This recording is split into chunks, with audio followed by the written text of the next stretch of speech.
Mais bon, non, en tout cas, c'est le 23, donc à 21, voilà, 21 octobre l'année dernière, notre M qui nous dit dans le chat, et c'est un lundi. Un lundi, c'est ça. Notre M, vraiment, je pense que notre M, vraiment, va falloir que tu viennes à l'antenne un jour parce que.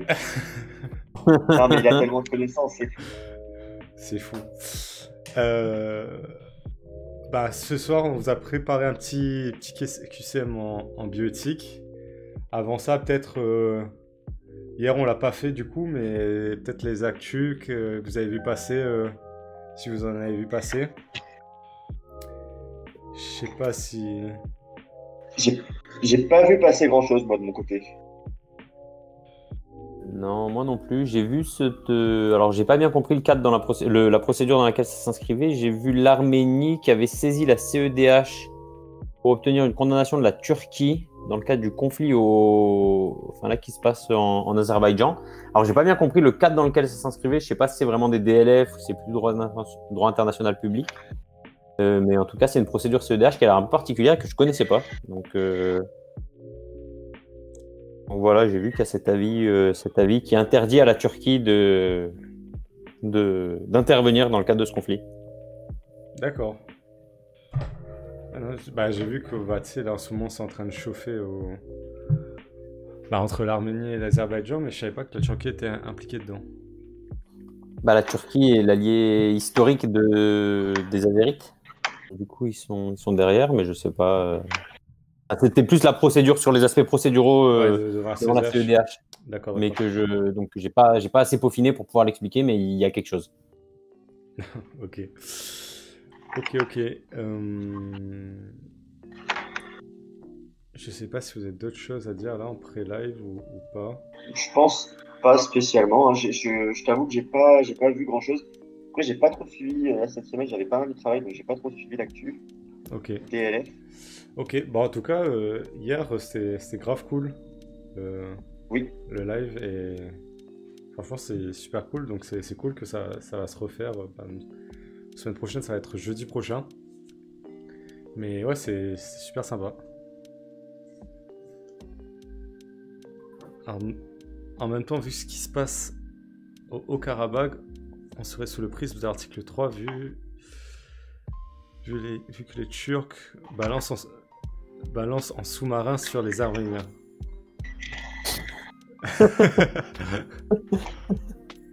Je t'avoue que j'ai pas trop les références en relations internationales sur ce conflit-là, mais ok. Mais ouais.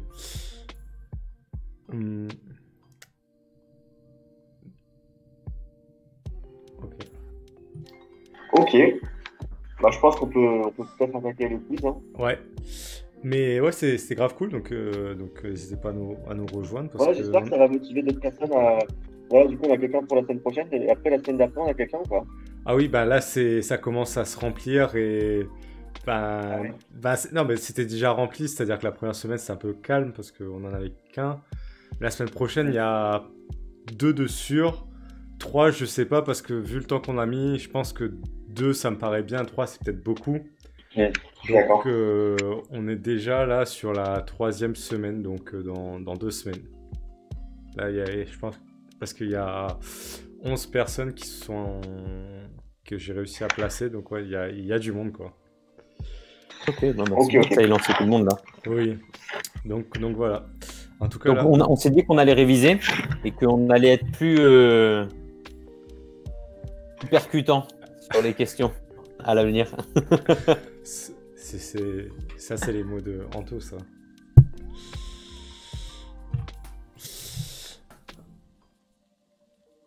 Ouais, ce sera en live. Bah, en fait, toutes les simulations, le but c'est de. Bah, tout ce qu'on fait en dehors des podcasts qu'on vous met sur Deezer et Spotify, tout est en live, comme ça, il y a ce côté interaction où, bah, sur les simulations, hier, il n'y en a pas eu trop.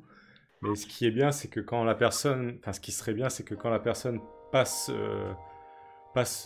à l'oral, elle fait son exposé, mais pendant son exposé, il y a peut-être des choses qui vous évoquent des questions et que vous pouvez poser que vous pouvez poser dans le chat. Et nous, sur la phase de questions avec la personne, on pourra lui poser les questions que vous avez imaginées en écoutant son exposé. Parce que souvent, voilà, c'est quand le jury vous écoute, il n'a pas forcément, avant l'exposé, une batterie de questions forcément à poser. Donc, c'est au fur et à mesure de l'exposé qu'il griffonne des petites questions. Donc, ouais, ce sera en live et sur cette même chaîne. En tout cas, la soir, petit quiz de DLF plutôt axé sur la bioéthique. Je sais pas comment vous êtes, Antoine et Anto, sur ces questions-là, si vous êtes à l'aise ou pas. Mais moi, c'est vrai que c'est un sujet que je maîtrisais moins parce que c'est assez touchy, quoi. Bah, moi, c'est un sujet qui m'intéresse énormément. Ouais, c'est ton côté Je scientifique. suis vraiment beaucoup l'actualité Ouais. sur ces sujets. Après, je suis l'actualité, disons, journalistique. Donc, est-ce que juridiquement, je vais avoir les bases pour répondre au quiz? Je sais pas, mais en tout cas, c'est un sujet moi, qui me tient vraiment à cœur, la bioéthique, et auquel je m'intéresse vraiment beaucoup. Je lis beaucoup d'articles, de livres sur les innovations un peu bioéthiques, les modifications génétiques et tout. Ça m'intéresse beaucoup. Des choses sombres et interdites en France, quoi, en somme. Oui, voilà. Qui se pratique dans des En cliniques soi, au Mexique. sombre, je sais pas si c'est sombre. Ça, c'est à chacun d'en juger. Ça m'en fout. Vraiment. Toi, en DLF, sur ces sujets-là, t'es très... Très libéral. Très libéral, oui. Oui, j'ai une vision très libérale oui, j'ai une vision très libérale. Je vais encore me remettre. Je vais modifier mon setup lumière parce que c'est pas ouf. Et toi, Antoine, là-dessus, t'es comment, toi? Alors moi, je t'avoue que je révisais avant de venir. Tu nous as fait patienter 10 minutes dans le salon, donc j'en ai profité pour ouvrir les fascicules de pré-barreau et je revoyais mes arrêts perruches et les principes de l'expérimentation sur l'embryon. Mais je t'avoue que c'était un peu loin. J'avais l'impression que je découvrais plus que je ne redécouvrais. Ouais. Donc ça... Mais ça m'intéresse, et puis c'est des enjeux de société, je trouve, qui sont importants. J'avoue que je suis plus intéressé par l'aspect sociologique que par l'aspect peut-être juridique. Mais on a beaucoup parlé là de cet arrêt, c'est quoi, du 13 septembre, 14 septembre, qu'on avait déjà utilisé dans les quiz avant. Je sais pas si tu l'as replacé ou pas. De comment ça? Sur la transcription à l'état civil du père devenu mère sur l'acte de naissance, ou non, tu l'as pas réutilisé? Non, j'ai pas réutilisé. Je suis parti sur le bioéthique un peu moins GPA PMA. Et Ok. c'est. Moins droit de la famille. Oui, il y a d'autres questions qui sont abordées, mais pas forcément sur cette thématique-là. Bon, bah, avant que Anto revienne, pour ceux dont c'est la première fois, vous allez voir, c'est assez simple de participer. C'est tout sur l'écran pour directement comptabiliser les points. Donc ici, les questions vont s'afficher, donc c'est un PowerPoint. Et puis vous allez voir, quand on va lancer le chrono, en bas de votre écran, il va y avoir un bandeau où vous allez pouvoir voter, donc en cliquant sur A, B, C ou D en fonction des questions. Faites gaffe parce que les positions des réponses que nous on a mis ici ne sont pas forcément les mêmes de ceux qui sont en bas. Donc référez-vous bien à la lettre pour voter. Sinon, je pense que n'hésitez pas à nous poser les questions dans le chat et on peut commencer directement. Si ça vous pose pas de problème. Hop. Ça va vous afficher les règles. Donc 8 questions toujours ce soir, comme ça on a un peu de temps pour discuter à chaque fois.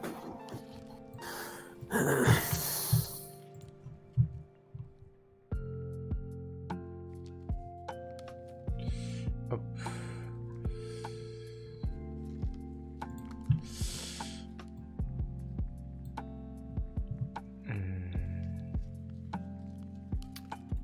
Je pense que c'est bon. Tac.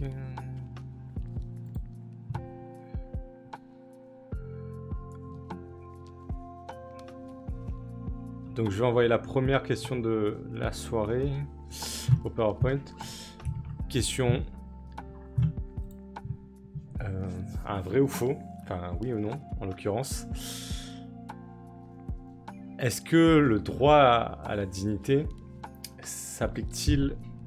Est-ce que le droit à la dignité s'applique aux animaux? Donc, première question sur les animaux ce soir.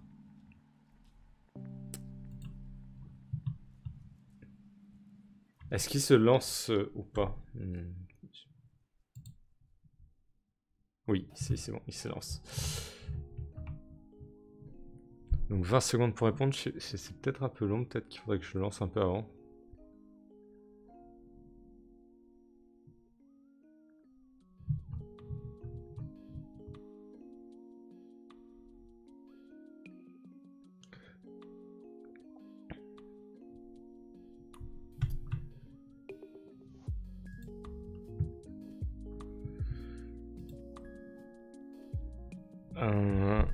Ici, première... Les questions sont peut-être un peu plus dures ce soir, parce que la semaine dernière, je me suis rendu compte que il y a quand même pas mal de gros scores, et je pense que c'était pas forcément favorable. Enfin, il fallait que ce soit un peu plus corsé. Et la première question, où une bonne réponse, réponse non.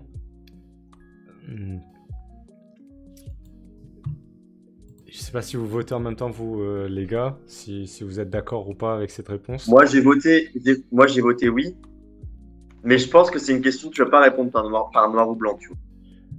Je pense que c'est une question qui s'argumente. Bah, Parce que, oui, vas-y. oui, bah, justement, je vois que tu as mis l'article 515-14, doué de sensibilité, etc.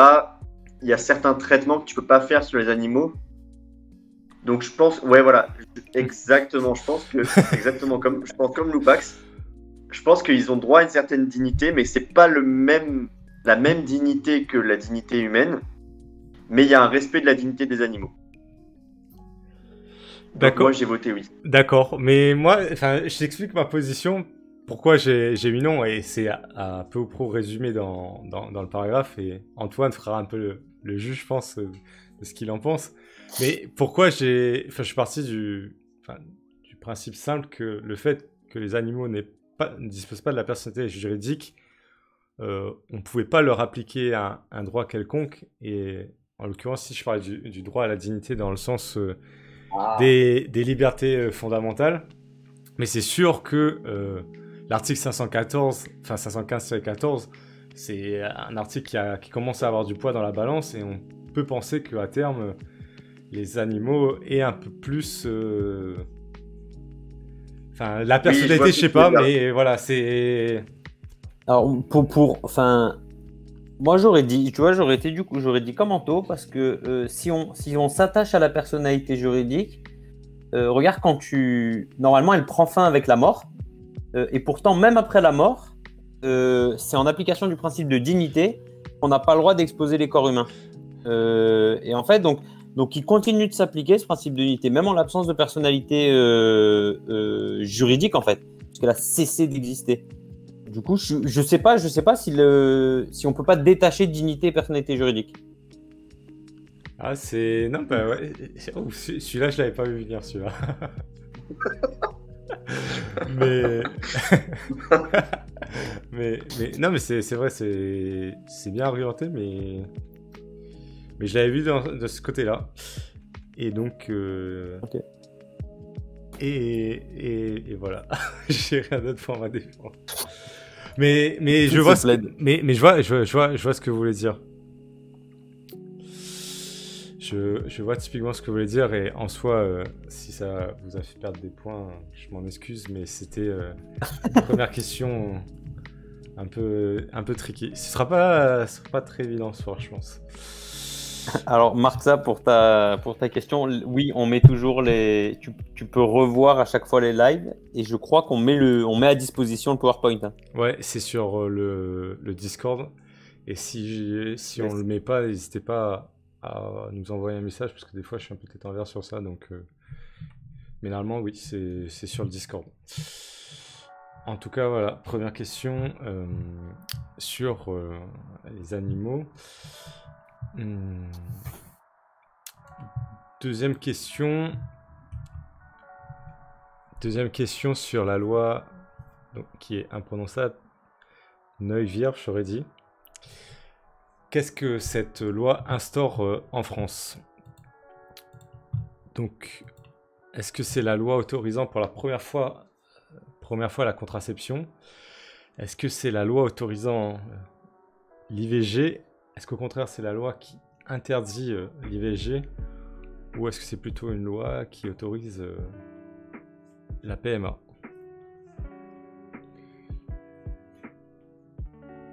Marxa, bienvenue. Tu arrives tard, mais mieux vaut tard que jamais. Donc on espère que le peu de temps que tu passeras sur la chaîne avant ton grand oral te suffira. Vous l'aviez Et celle-là donc n'hésite pas. Ouais, vas-y, je t'ai coupé. Comment? Non, vas-y, je t'ai coupé. Non, pardon. Et Marxa, n'hésite pas. Va sur le Discord, il y a toutes les informations. Tu trouveras tout là-dessus. C'est là-bas que tu auras le plus d'infos. Pardon Xavier, je t'en prie. Non, mais non, t'inquiète. Est-ce que vous l'aviez celle-là ou pas? Cette loi Neuwirth? Non. C'est la Ouais, loi. moi je l'avais. C'est la loi en France et dans le chat vous l'aviez à la majorité. C'est la loi qui pour la première fois en France autorise la contraception pour les majeurs, parce que vous pouvez voir que ici je l'ai mis. Pour la contraception des mineurs, ce sera beaucoup plus tard, ce sera en 2001 que le consentement des parents ne sera plus nécessaire pour avoir accès à la contraception. Et à l'époque, on autorisait l'accès aux contraceptifs, mais la publicité pour ces derniers n'était pas encore actée. Et c'est la loi, enfin c'est en 87, donc 20 ans après l'entrée en vigueur de la loi qu'on a pu faire de la publicité pour les contraceptifs et toute autre campagne douteuse de Durex ou de Manix. Là, t'as mis pour les contraceptifs, pour les préservatifs masculins. Il y a eu un décalage pour la publicité pour les ou non? Pour les préservatifs féminins, je sais pas. Je sais pas, on peut regarder. Attendez, je vais regarder. Je veux bien que tu regardes. Ouais, je regarde. Parce que c'est vrai que du coup, oui. Après, ça c'est une autre question, mais le tabou autour de la contraception féminine, je pense que vu comment encore aujourd'hui c'est quelque chose dont on parle peu, il y a moyen qu'à l'époque même, ce soit que pour les préservatifs masculins. Ouais. Mais ouais, c'est vrai que du coup...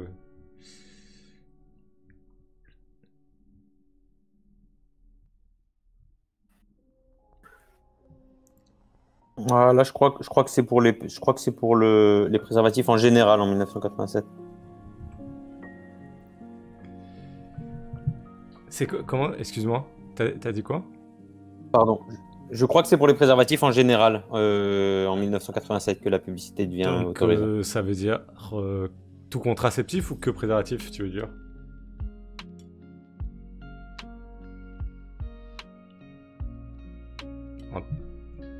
Je crois qu'on t'a perdu, Antoine, non?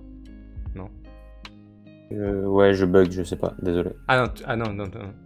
Ok. Oh mais non, t'inquiète. Mais ouais, c'est... Peut-être à creuser là-dessus pour ceux que ça intéresse. Anto, non, je pense pas que t'aies la réponse sur ça, non. Non, je pense... j'ai regardé, j'ai l'impression que c'est pour tous les... Ouais, s'ils ont pas spécialement visé l'un ou l'autre, ok. Je sais pas si vous avez vu la question de Lupax dans le chat. Ouais. Lupax fonce, hein. ça se fait, hein. De toute façon, t'as pas le choix, donc vas-y. Tu sais à peu près à quel moment tu vas passer ou pas, ça peut être début novembre comme fin novembre?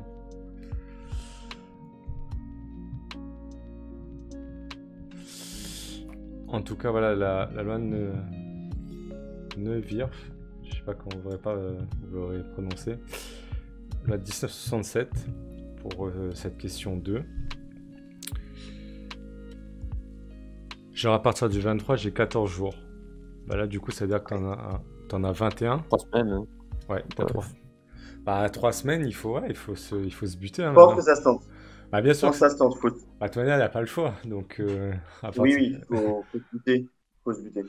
Oui, il faut se buter. Et d'autant plus. De toute façon, si tu l'as passé, si t'as passé l'écrit, donne tout pour avoir l'oral parce que tu t'en mordras les doigts si jamais tu ne donnes pas tout, quoi.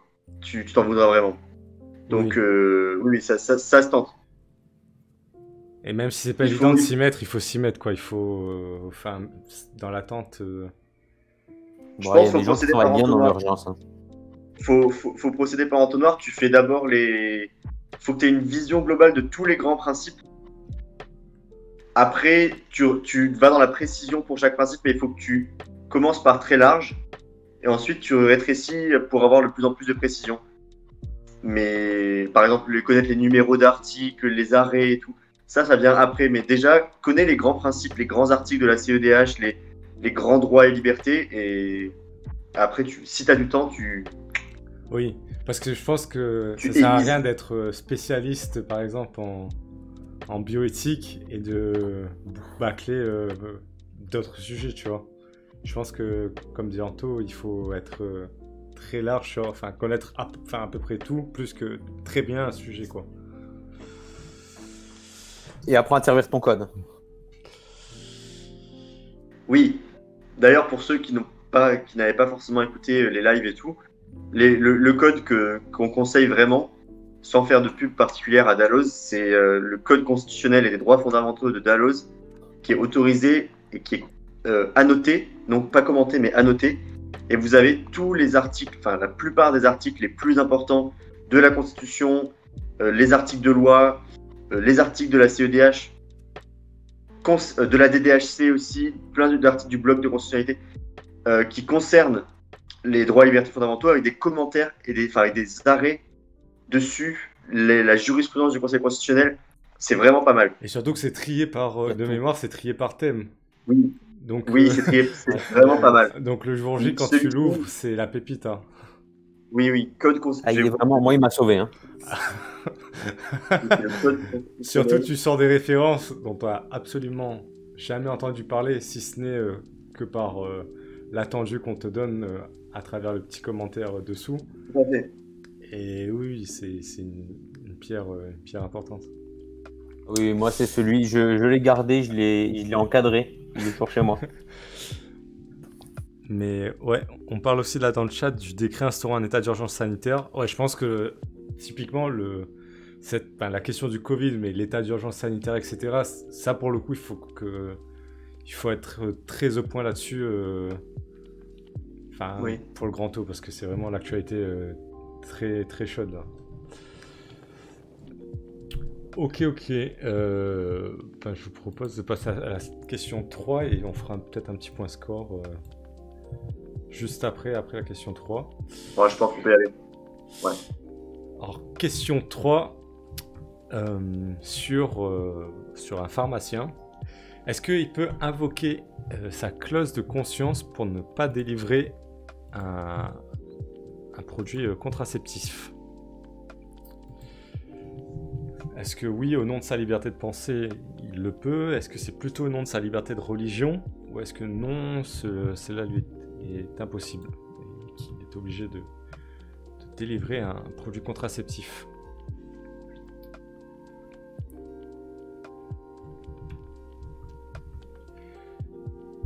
Question aussi qui peut être mise en parallèle avec l'actualité et la clause de conscience des médecins.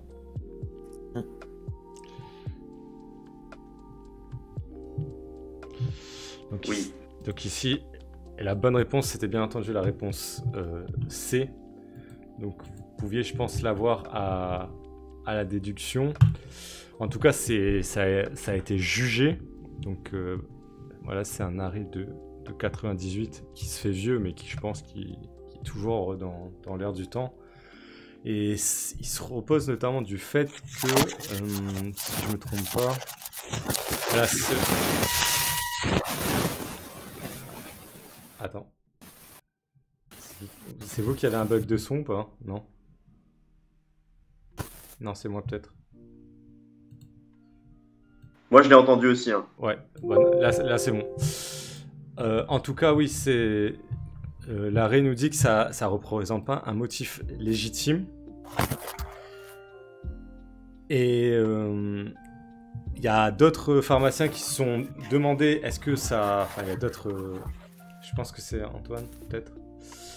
Mais il y a d'autres pharmaciens qui se sont demandé au niveau de la liberté de religion, est-ce que ça a impacté de la liberté de religion de manière disproportionnée, est-ce que c'était valable? Et en tout cas, c'est monté jusqu'à la CEDH, et à la CEDH, c'est quelque chose, voilà, c'est la même chose que pour la Cour de cassation, c'est que les requérants ne pouvaient pas invoquer leur conviction religieuse pour justifier le refus de vente de cela. Donc, je disais que c'était en lien avec la clause de conscience des médecins. Alors, on y reviendra dessus parce qu'il y a une petite question après dessus sur la clause de conscience des médecins. Mais en tout cas, voilà. Je pense que, je sais pas ce que vous en pensez, mais enfin, pourquoi il pourrait y exister une clause de conscience? Enfin, si on, enfin, je me mets dans la position au grand tour, on pourrait demander. Pourquoi l'un, chez les médecins, il y a une clause de conscience et pas forcément chez les pharmaciens sur ça? Est-ce que vous avez une petite idée ou...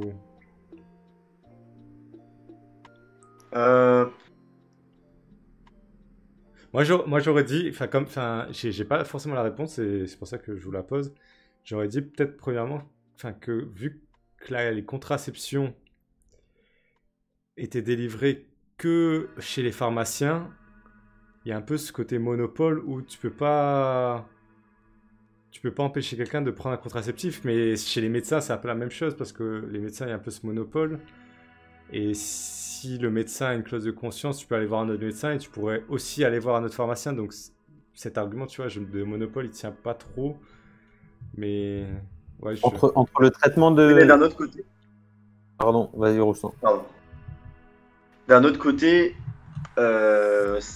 sans cette clause de conscience, ça voudrait dire qu'en fait, on pourrait demander à un médecin de nous faire tout et n'importe quoi. Et je pense que déontologiquement, en fait, elle est nécessaire, cette clause de conscience, parce que elle permet au médecin de refuser de pratiquer un acte qui, selon lui, n'est pas conforme à sa propre déontologie, en fait.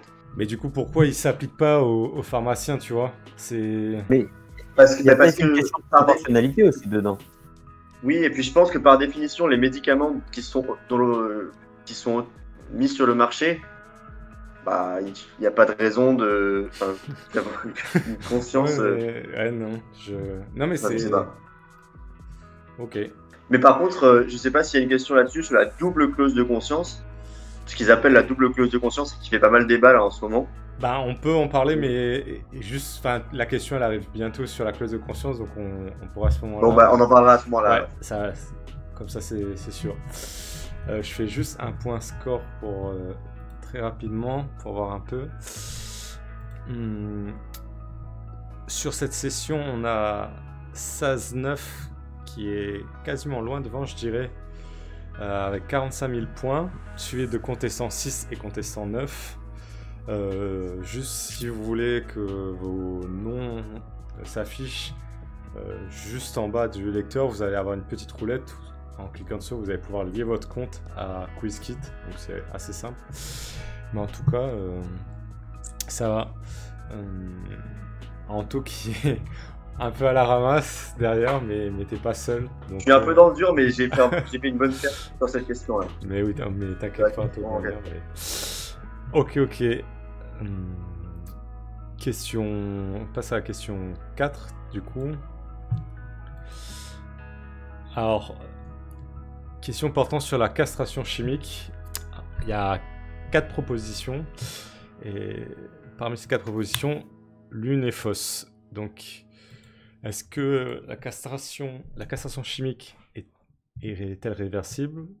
Est réversible? Est-ce que c'est une mesure ordonné pour 2 ans renouvelables, est-ce que c'est l'autorité judiciaire qui peut l'ordonner? Est-ce que l'appellation juridique de cette dernière est le traitement inhibiteur de libido? Donc, parmi ces propositions, laquelle est fausse concernant la castration chimique?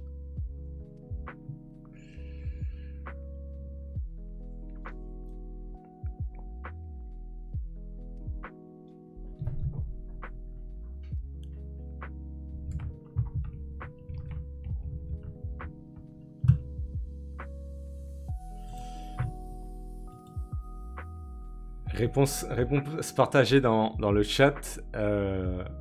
Donc, la bonne réponse, c'est la réponse A. Et justement, que le fait que cette castration chimique,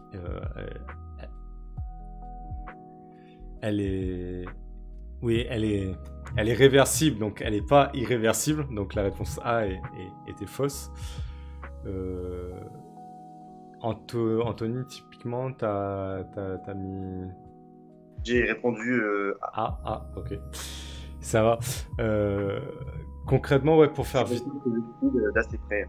Comment? Ah oui, que je suis d'assez Bah, je t'en prie, si tu veux, si t'as quelque chose à dire Non, sur... non, Non, mais vas-y. Juridiquement, je pense que... Non, je pense que juridiquement, t'es plus... Oh, tu sais, je pense que j'en connais un peu moins là-dessus sur toi, mais oui, c'est quelque chose que... Bah, toujours pareil, quand j'ai regardé un peu ces thématiques, j'aurais pu être tenté de voter pour une des 3 autres réponses parce que je pensais au départ que c'était quelque chose qui était irréversible. Mais ça fait partie des garde-fous de ce dispositif où, justement, l'autorité judiciaire ne peut pas ordonner la castration chimique. Ce qui se passe, c'est que lorsqu'elle va ordonner une obligation de soins, et c'est les médecins qui par ordonnance et il faut le consentement du je sais pas comment on peut appeler, du délinquant sexuel. Il faut ça.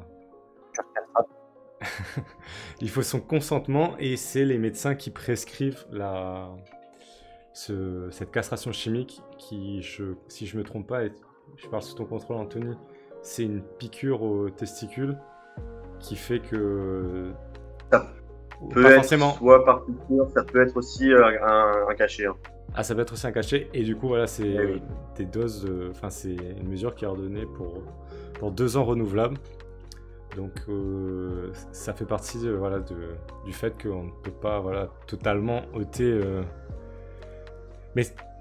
Mais c'est que. Ouais, vas-y.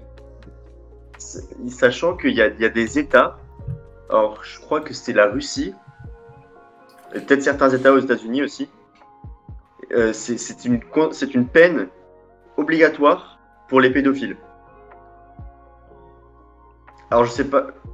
C'est-à-dire que si tu es condamné pour pédophilie, peut-être il faut récidiver ou quoi, le juge doit te condamner, c'est une peine obligatoire, à la castration chimique. Et qu'est-ce que j'allais dire? Est-ce que du coup, sur les effets même de cette castration chimique, c'est que tu n'as plus du tout de libido ou c'est une baisse c'est quelque chose... Tu peux plus... Tu peux plus. Oui, c'est une forme... Enfin, là où... ça t'empêche de... Tu peux pas bander. Oui, voilà. Mais ce que je trouve un peu... chez les hommes, mais ça existe chez les femmes aussi. Hein. Ok. Mais ce que je trouve un peu dérangé dans le dispositif, c'est que l'autorité judiciaire ne peut pas l'ordonner parce que c'est l'autorité judiciaire prononce une obligation de soins, mais à un moment, en fonction du type de détenu, la palette de soins, je me dis, elle doit pas être tant large que ça, peut-être pour ces délinquants. T'as quand même les obligations de suivi psychiatrique, hein. Beaucoup pour ce genre de délit aussi. Ouais, mais ça, et la castration chimique, j'avais vu, et là, je suis absolument pas sûr, mais est-ce que ça s'applique pas aussi que aux récidivistes en France? et que c'est pas pour les primo. Enfin, là, je parle vraiment sous. Enfin, il faudrait vérifier, mais je crois que pour les primo-délinquants, c'est pas quelque chose qui se fait beaucoup. Dans... Et je crois que c'est pour les récidivistes, donc peut-être à creuser là-dessus, mais du coup, je me disais que le fait que le juge ne l'impose pas, mais qu'en même temps, c'est très suggéré parce que si enfin, je pense que si le délinquant refuse la castration qui est proposée par son médecin, je pense que lui, ça le met dans une sauce aussi vis-à-vis de l'autorité judiciaire avec l'obligation de soins.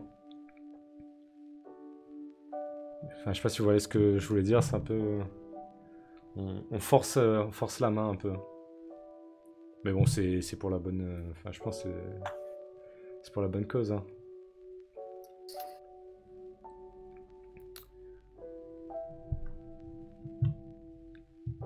Donc voilà.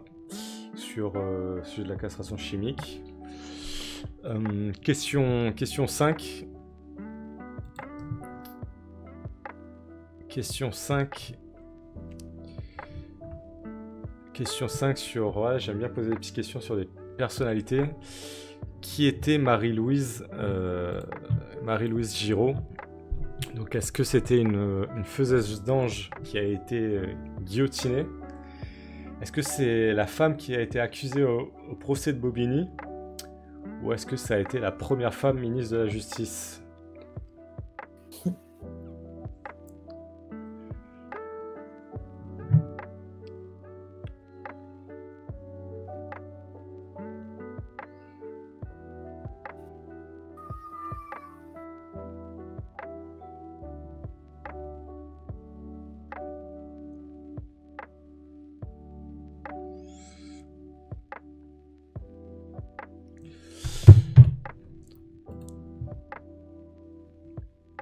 Vous l'aviez ou pas, Antoine et Anto? Pas du tout.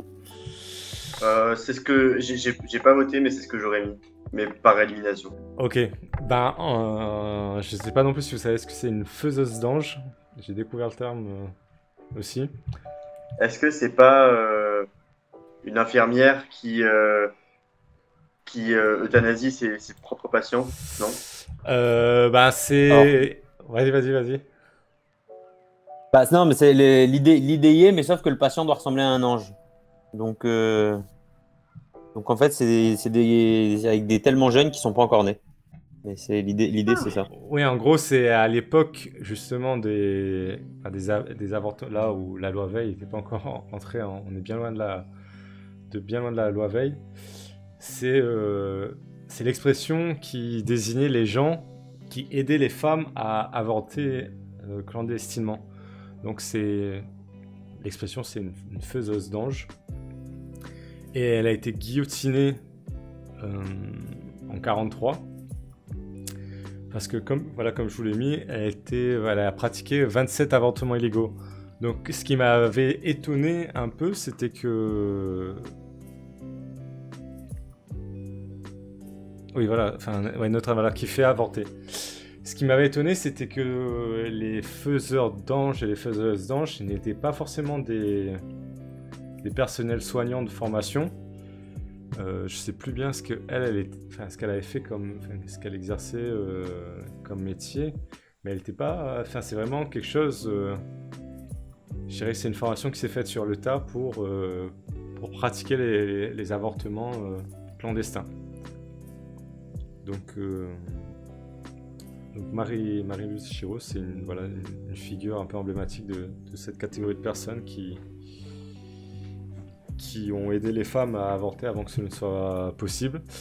Et pour la petite référence, l'accusée au procès de Bobigny, c'était Marie-Claire Chevalier, qui a notamment été défendue par Gisèle Halimi, qui je pense que pour le grand O, pareil, c'est important de savoir qui c'était. Peut-être là-dessus un petit mot sur le procès de Bobigny, si Antoine ou Anthony, non? Oh, bah, non, c'est un classique, hein. Franchement, la page Wikipédia elle est top. Franchement, du sur le procès procès de de Bobigny. Bobigny, la page Wikipédia est nickel.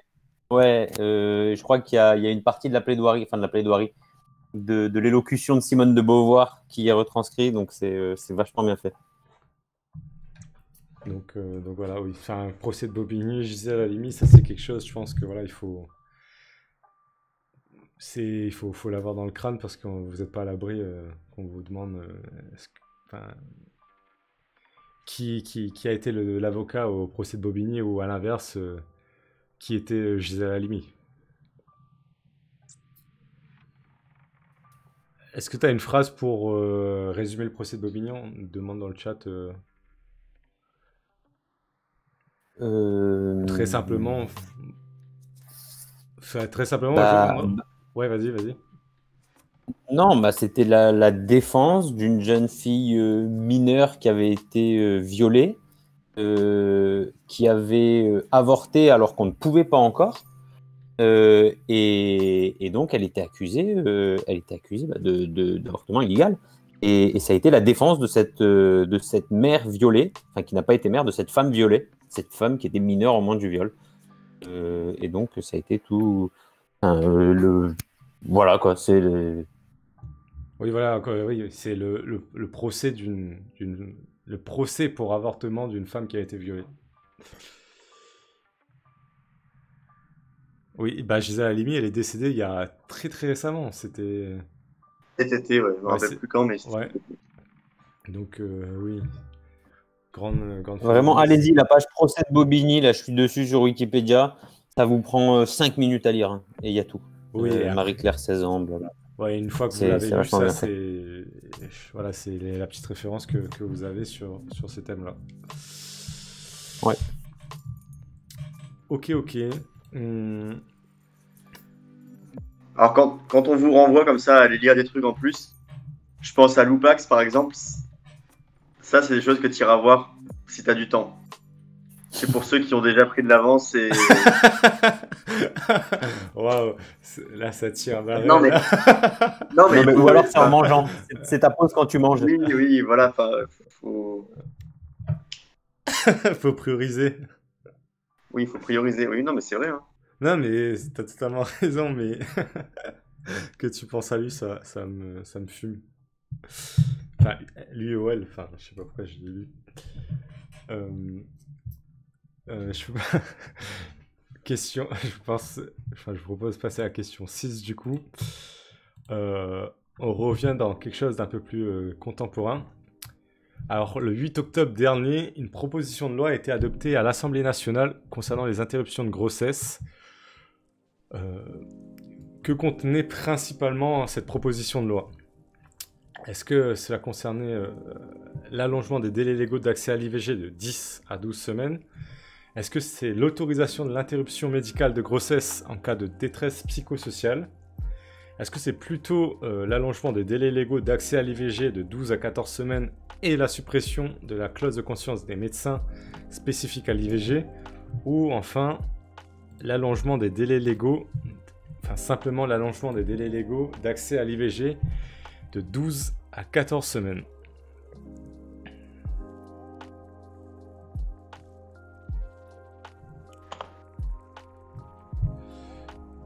Donc,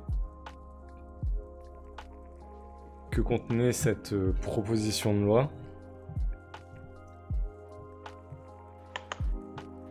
Et on pourra parler à ce moment-là, Anto, de la double.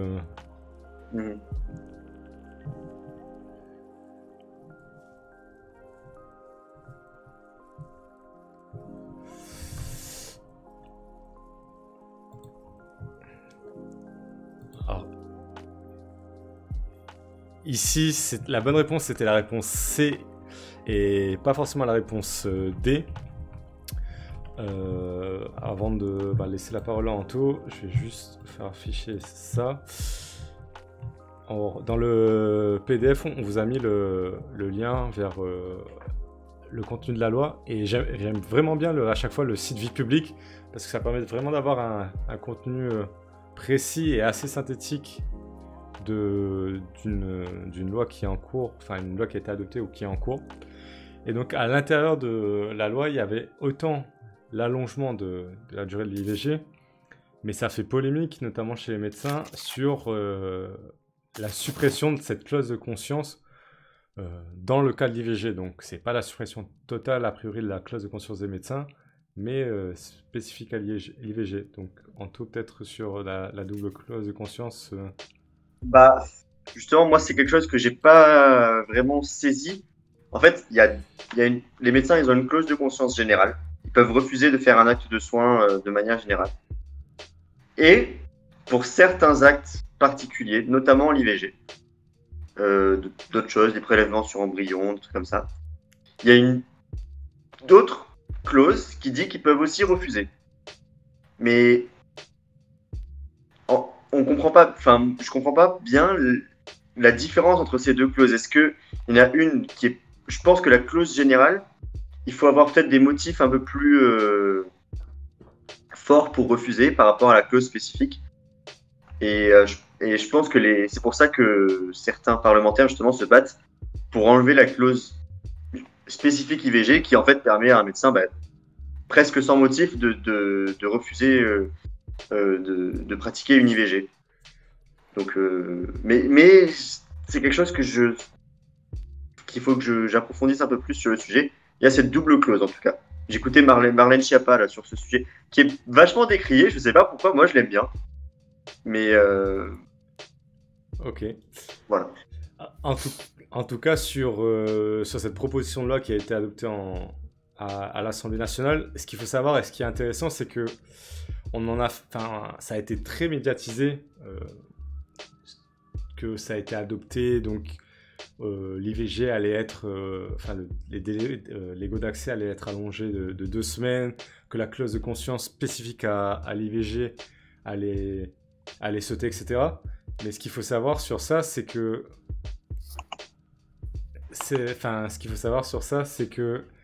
la proposition de loi a été adoptée pendant ce qu'on appelle une niche parlementaire. En fait, c'est un groupe minoritaire, sans vous refaire l'historique de comment on organise le calendrier parlementaire, mais c'est les groupes minoritaires à l'Assemblée, ils n'ont pas forcément toujours un temps de parole approprié par rapport aux propositions qu'ils voudraient apporter, etc. Donc, il y a ce qu'on appelle la niche parlementaire, ce qui leur permet de proposer de temps à autre un sujet à mettre sur la table. Donc, on fait un vote de proposition de loi. Pendant le confinement, la France Insoumise avait eu sa niche parlementaire. Et là, c'était les députés macronistes qui étaient sortis de la République En Marche. Ce nouveau groupe, je ne sais plus comment il s'appelle, mais il y a un nom un peu bizarre, qui a proposé ça sur la table. Donc, ça a été, il y a eu une discussion, ça a été adopté quand même par l'Assemblée. Mais ce qu'il faut savoir, c'est que là, maintenant, le texte, il est parti au Sénat. Et ce groupe qui est à l'Assemblée, ce petit groupe minoritaire à l'Assemblée, n'a pas de représentation au Sénat. Donc le texte n'est pas mis à discussion dans le calendrier du Sénat. Donc les sénateurs, a priori, n'ont pas de raison de le mettre à leur calendrier. D'autant plus que le gouvernement, qui a la possibilité de mettre des textes en discussion au Sénat, n'était pas spécialement chaud pour les mesures qui ont été adoptées là par la proposition de loi, parce que voilà, comme j'ai pu faire référence là dans la question, la loi bioéthique est quand même une loi assez lourde au niveau de toutes ces questions bioéthiques, de savoir le corps humain, la disposition du corps humain. Donc c'est pas la priorité première du gouvernement. Donc les niches parlementaires, ça permet de faire parler un peu de notions phares, mais pour l'instant, c'est pas sûr qu'on risque de voir cet allongement acté à court terme, même à moyen terme. Il y en a même qui disent pas avant la fin du quinquennat. Après, c'est à voir, mais je trouve que c'est un peu l'effet d'annonce qui au final aura pas beaucoup d'impact a priori.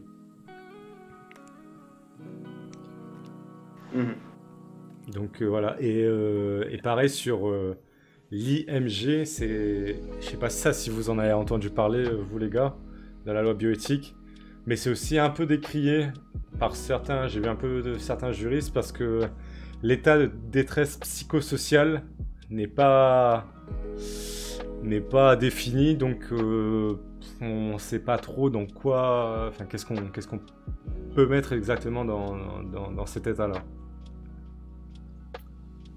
Ok. Donc voilà. Donc voilà sur l'IVG.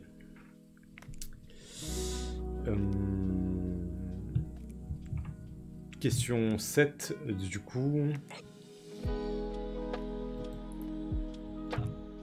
Question 7 sur la personnalité juridique, on y revient. Donc, à quel moment apparaît la personnalité juridique? Est-ce que c'est à la conception, au stade de l'embryon? Est-ce que c'est à la naissance sans condition? Est-ce que c'est à la naissance sous condition? Est-ce que la personnalité juridique apparaît à la majorité? Donc ça, c'est une révision des cours de droit des personnes. Ouais, il y avait un cours de droit des personnes en licence, non? Ouais, c'est ça. C'est la N1, je crois. Hein. C'est la première année en vrai. Ouais, droit des personnes.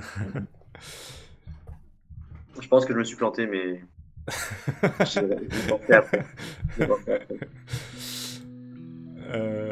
La bonne réponse, c'est la réponse C, sous condition. Donc la naissance suffit pas. Et du coup, tu t'étais planté, Anto? Ouais. Oui, il faut que le nouveau-né naisse, selon le terme, c'est... Vivant et viable, c'est pas que... Ouais, bah, Ouais. c'est viable, mais vivant et viable, c'est pas... Non, c'est pas des synonymes, non? Non, ça veut dire qu'il est vivant et qu'il va pas mourir dans les jours à venir, quoi. Ouais, et Lupax, oui, il y a des exceptions, et là je parle toujours sous votre contrôle, mais je crois que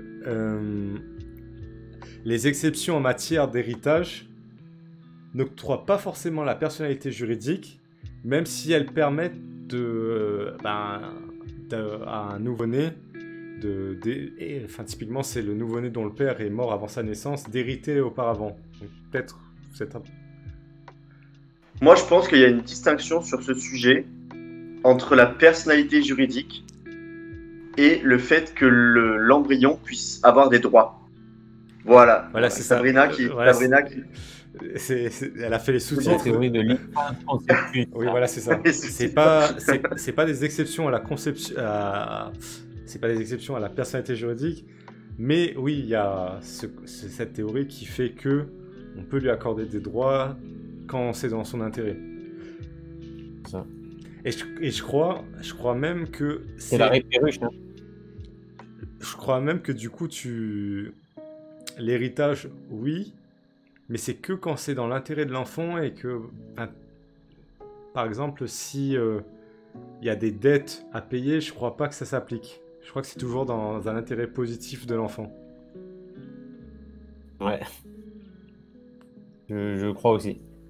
Et c'est étrange comme conception. Je trouve que t'as plein de théories comme ça en droit, de gymnastique. Bon, les fictions, il y en a plus. Oui, voilà, de fiction. Typiquement, de fiction. Je sais pas à quoi on pourrait penser. C'est cet adage là. Je n'ai jamais mangé avec une personne morale, mais elle a toujours payé l'addition. Oui, voilà. Donc,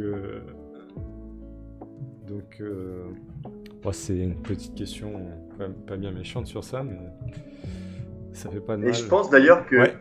que si l'embryon avait la personnalité juridique, ça pourrait poser un obstacle à l'avortement, je pense. Bah oui, enfin oui, je pense que... Parce que... Donc je pense que ça joue aussi. Il y a Sabrina qui nous demande quelle est la différence entre le statut de l'embryon et celui du fœtus. C'est une question de durée. Oui, c'est une question de durée, je pense. Est-ce que ça emporte des conséquences juridiques ou pas? Bah, les semaines de l'avortement, je pense il me semble que ça se repose sur cette distinction. Est-ce qu'on est passé au stade de fœtus ou pas?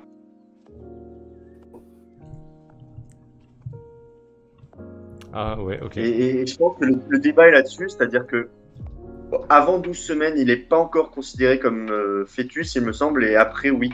Ou c'est quelque chose comme ça. Ok. Moi, je t'avoue que sur ça, je...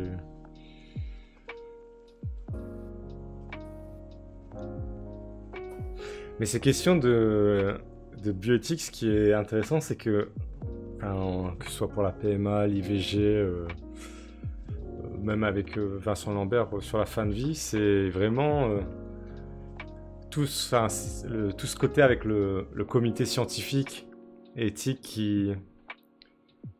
Un peu, je trouve qu'il prend un peu des photos des pensées de la société à un moment donné, et tu vois que ça évolue au fur et à mesure. Je trouve ça assez intéressant de... Enfin, je sais pas comment l'expliquer, mais qu'on peut dire que ça bouge à chaque fois, et que c'est bien parce que la science avance, mais qu'il y a des gens qui en France se réunissent pour savoir est-ce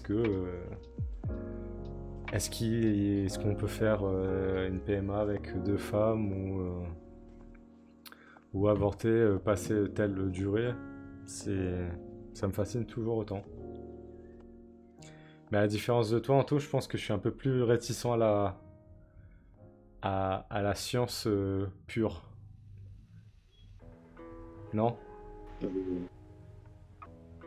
Si, mais c'est rare de te voir conservateur, Xavier. Non, mais c'est pas une question de conservateur, mais là, on dévie totalement Enfin, si, on y reste un peu dans le côté bioéthique, mais là, je pensais aux voitures autonomes.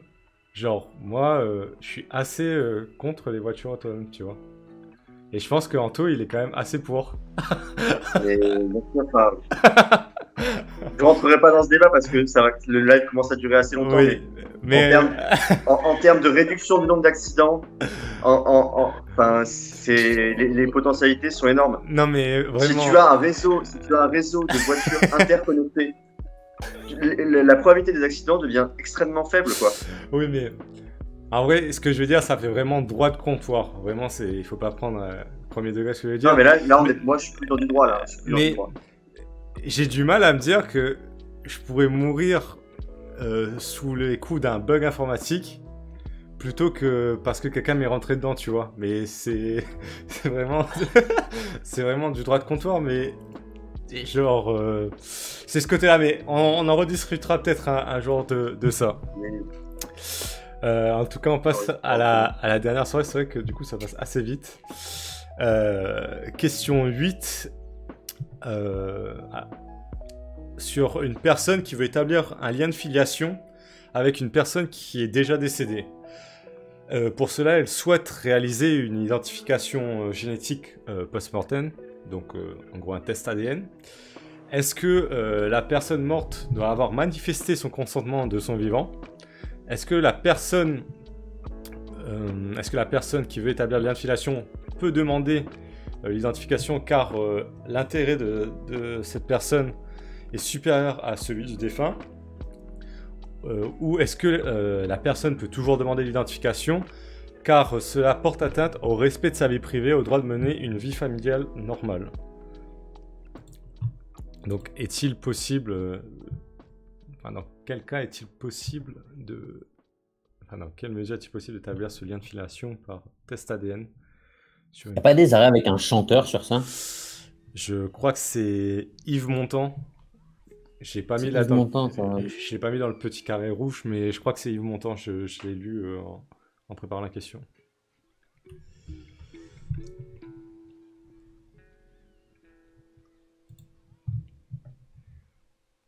Qu'est-ce qu'il a fait comme chanson, Yves Montand?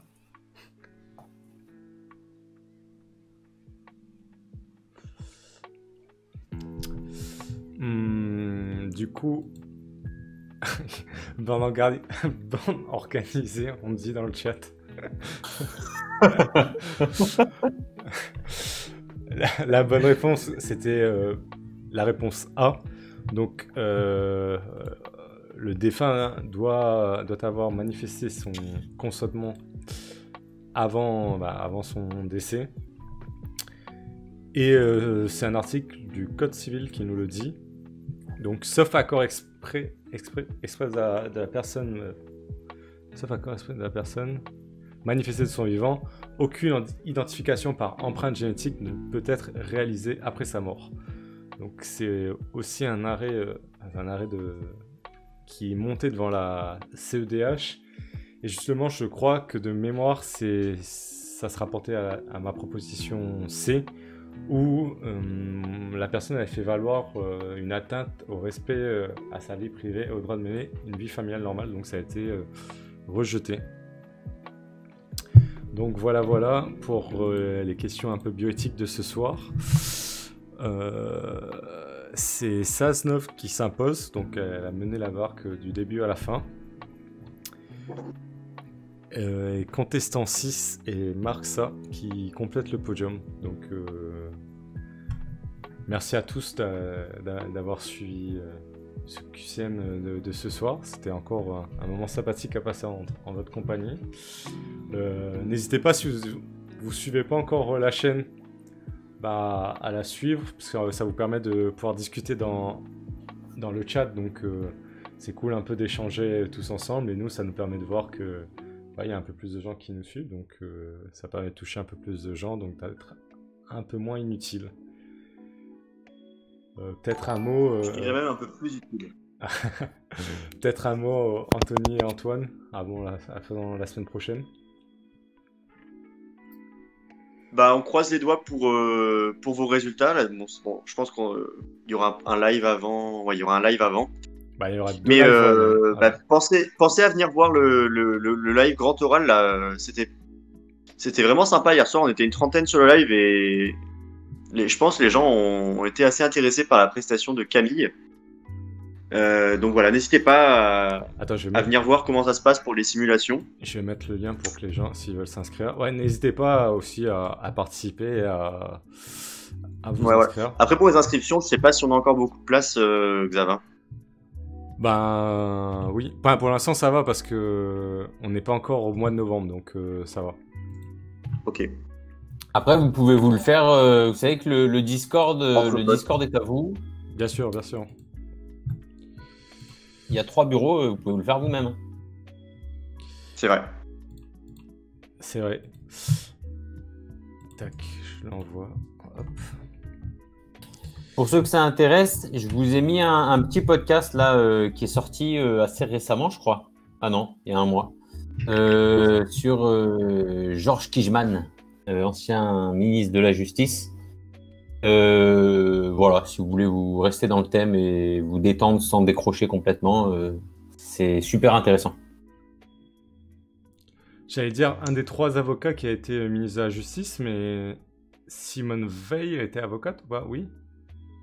Je crois pas. Hein. Non. Ah oui. Je crois qu'elle était avocate. Non, magistrate, il me semble. Voilà. Un des 3 avocats a avoir été ministre de la Justice avec Badinter et Dupond-Moretti. Donc. Ouais, Loupax 22 qui te reprend de voler. Hein. Il est agressif. Hein. Ah oui, non mais wow.